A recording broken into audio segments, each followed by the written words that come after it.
Era possível, o meu ponto é que era possível sim dar essa derrota gigantesca para o PT e para o Lula, e ainda é possível para as próximas indicações que ele fizer. Vou começar pelo Senado, então, falando dessa questão do Gonê, porque ontem nós tivemos a sabatina, que eu disse que é a coisa mais chata do mundo. Eu até gostei muito da participação do Flávio Bolsonaro, mas a sabatina é muito chata, né? Então, nós não tivemos a sabatina e a recondução ou não do apóstata Paulo Gonê como Procurador-Geral da República. E eu volto a dizer, chato, mas teve um ou outro posicionamento bom, e o frigir dos ovos, que eu acho que é a parte que realmente importa aqui pra gente, é que, conforme esperado, o Aposta foi reconduzido para o cargo da PGR. O que foi inesperado foi a votação. Foram 45 votos a favor e 26 contrários. E aí o que me leva aos comentários que eu vi de boa parte dos comentaristas até de direita, as pessoas meio desoladas e tal. Mas eu confesso que eu penso diferente, porque essa diferença de 19 votos passa uma imagem que não é real. E eu vou explicar aqui o porquê e comentar alguns pontos que ficaram evidentes nessa recondução. Primeiro de tudo, é importante que a gente note o seguinte: o Paulo Gonê precisava de 41 votos para ser reconduzido. Então, a margem, que é a maioria do Senado, né? A margem que ele obteve foi de só 5 votos. Essa foi a recondução mais apertada da história da República depois da democratização. Eu não gosto muito desse termo, mas depois da abertura política de 1988, para vocês terem uma ideia.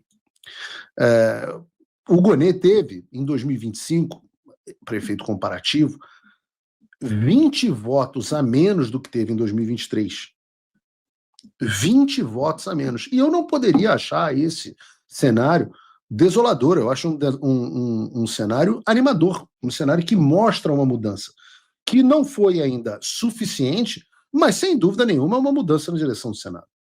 O que me leva a outro ponto, que é o fato de ter existido no Senado, que boa parte desses 45 votos foi porque houve no Senado, e eu conversei com muitos senadores, a sensação de que era melhor reconduzir o Gonê, porque, apesar dele ser um bosta, ele era um bosta menos pior do que as demais alternativas.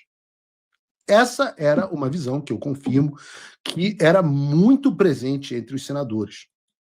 Havia a discussão, inclusive, de que talvez, eu possa estar cometendo um equívoco aqui, mas eu acho que a alternativa seria a indicação, acho que do irmão do Flávio Dino, ou uma coisa do tipo, que obviamente era um militante de extrema esquerda, diferente do Paulo Gonê, que é apenas um apóstata, né? Alguém que já foi um cristão, um católico, etc., e apostatou, vendeu a alma ao diabo, passou para o lado negro da força e por aí vai. Mas eu, Paulo, acho que essa estratégia de vamos pegar o menos pior, né? Em chuva de pinto, enfia o menor para ocupar logo o espaço, que foi mais ou menos essa estratégia adotada, eu acho a estratégia ruim. Porque eu sempre digo aqui que a sorte é do audaz. E vejam, por 5 votos, o Gonê não foi vetado. Por 5 votos. E se o Gonê fosse vetado, poderiam se unir para vetar, por exemplo, o próximo também.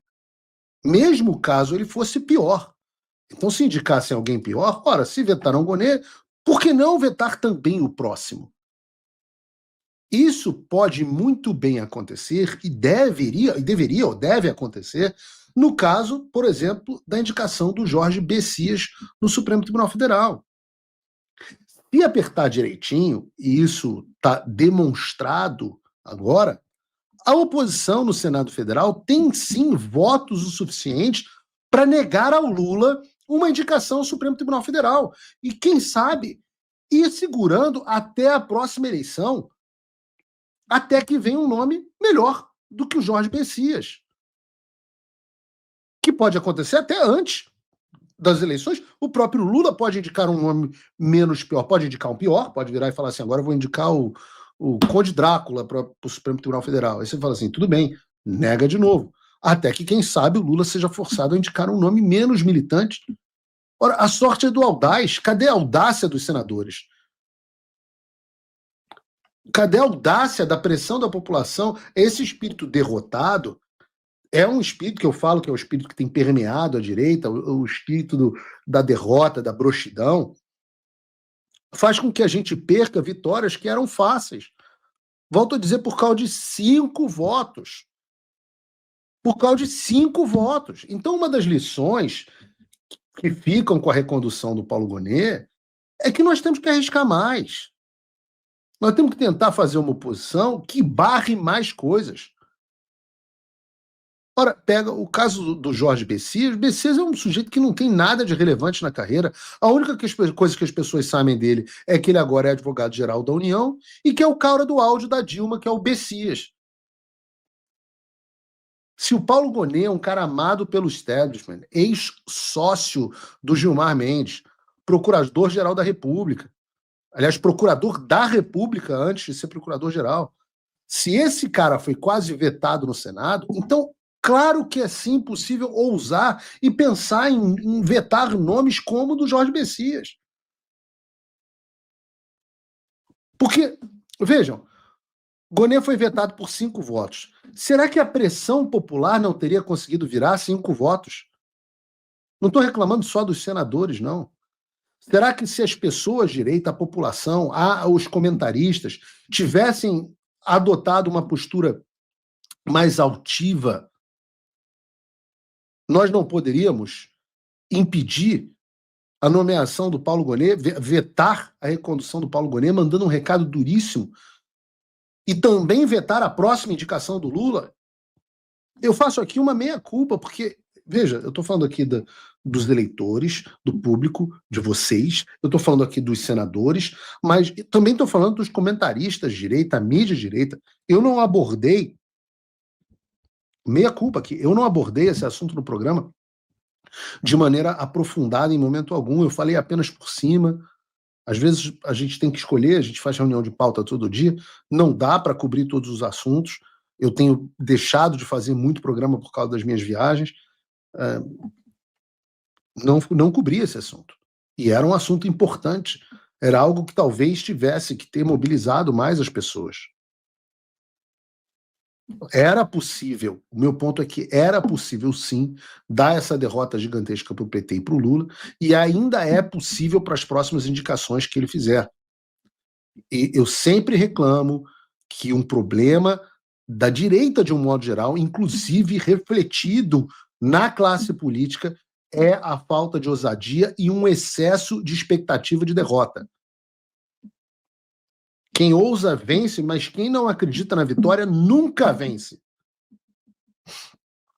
É muito comum que a gente aceite a derrota de antemão por medo de que, se não fizermos, nós vamos ser derrotados. Mas, ora, se nós já seremos derrotados de toda forma, eu falo o seguinte: por que não arriscar mais? Está clara pela votação que a margem existe no Senado. Então tem que pressionar. É muita broxidão, é todo mundo muito deprimido. Você conversa com essas pessoas, e vale para o público também, se eu parar para ler o chat e os comentários aqui, eu tenho que tomar um antidepressivo. O que me leva à última reflexão sobre esse assunto, que é a importância das eleições para o Senado em 2026. Será que esses 5 votos que salvaram Gonet não serão substituídos por senadores alinhados no ano que vem? Ora, se nós tivermos minimamente eleições, é claro que podem. Agora, isso passa por eleger senadores que estejam de fato comprometidos com a luta contra as ilegalidades da República, do Supremo Tribunal Federal, com a luta pela anistia, com a luta pela libertação dos presos políticos. Se tem uma coisa que você não pode negar é: eu entreguei tudo o que eu prometi, e mais. Veio a Magnitsky, vieram os cancelamentos de vistos, as sanções só aumentam e o regime não está aguentando. Pela primeira vez, há esperança. O que está faltando? Bom, talvez só o seu apoio. Acesse www.paulofigueiredoshow.com/apoie ou use o link e o cupom da descrição, porque com um pouco mais de $5 por mês, você já faz parte desse grupo, e com 49 você entra para o grupo dos patronos Gold. Não me deixa sozinho. Vamos comigo. Agora, link na descrição.